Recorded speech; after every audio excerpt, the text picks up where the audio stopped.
صلی اللہ علیہ وسلم۔ عزیزان گرامی وقار، امام اہل سنت کا مسلک، ان کی تعلیمات، ان کی فکر، ان کی کتابیں اور ان کی اولاد میں جو ان کے مسلک پر قائم ہے، جو ہمارے مرشد کریم سرکار تاج الشریعہ نے پوری زندگی پیغام دیا، اور اب آپ کے صاحبزادے گرامی قاضی القضات فی الہند مفتی ارشد رضا خان دامت برکاتہم القدسیہ ارشاد فرما رہے ہیں، وہی ہمارے لیے حجت ہے۔ اور ایسے گندے نالی کے کیڑے ہر جگہ ملیں گے آپ کو جو رافضیوں کا جھٹن کھانے والے ہیں۔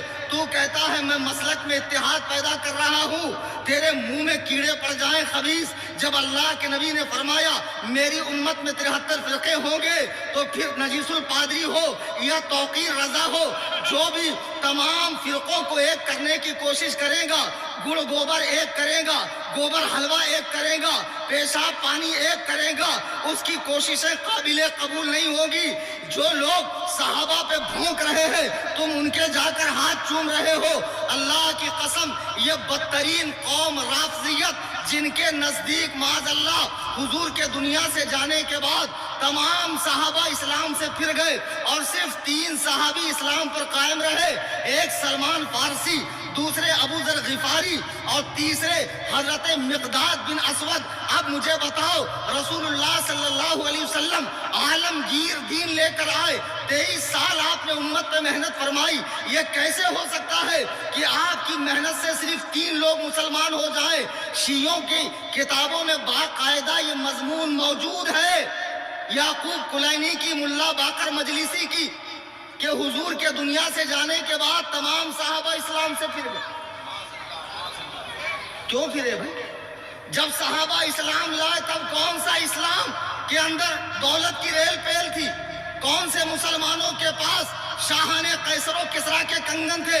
اسلام تو تنگ دستی میں تھا، اسلام تو غربت میں تھا، پیڑ پہ پتھر باندھ کر دین کا کام کیا جا رہا تھا۔ اس وقت ان اللہ کے بندوں نے اسلام قبول کیا، اس وقت انہیں وطن سے نکالا گیا، گرم گرم ریت پر کھینچا گیا، ان کی اہل و اولاد کو مارا گیا، ان پر ظلم و ستم کے پہاڑ توڑے گئے۔ ان اللہ کے بندوں کے بارے میں کہتے ہو کہ معاذ اللہ وہ اسلام سے پھر گئے، تمہاری مائیں تم پر روئیں بدبختو، ایسی تاریخیں اٹھا کر جلا دو۔ اللہ کے نبی کے تمام صحابہ، میرے آقا فرماتے ہیں اذا رأیتم الذین یسبون اصحابی فقولوا لعنت اللہ علی شرکم، جب تم ایسے لوگوں کو دیکھو کہ جو میرے صحابہ کو برا کہہ رہے ہیں، تو انہیں کہو تم پر اللہ کی لعنت ہو، تمہارے فتنے پہ اللہ کی لعنت ہو، اور اٹھ کر چلے جاؤ۔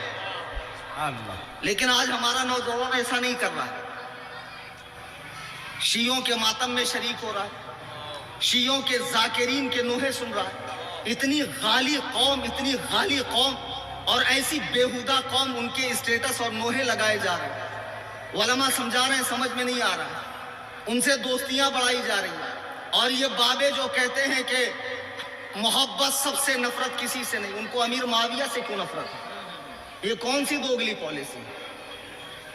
بمبئی کے سرزمین پر یہ کلیم حنفی تمام کالے پیلے ہرے نیلے اور کسی بھی خواہ سے تعلق رکھنے والے اڑیا گڑیا لٹیا چھٹیا پیر ہوں، حضرت امیر معاویہ کے لیے ہم اہل سنت و جماعت کا عقیدہ ہے کہ امیر معاویہ مسلمان ہے، صحابی ہے، عادل ہے، ثقہ ہے، جنتی ہے۔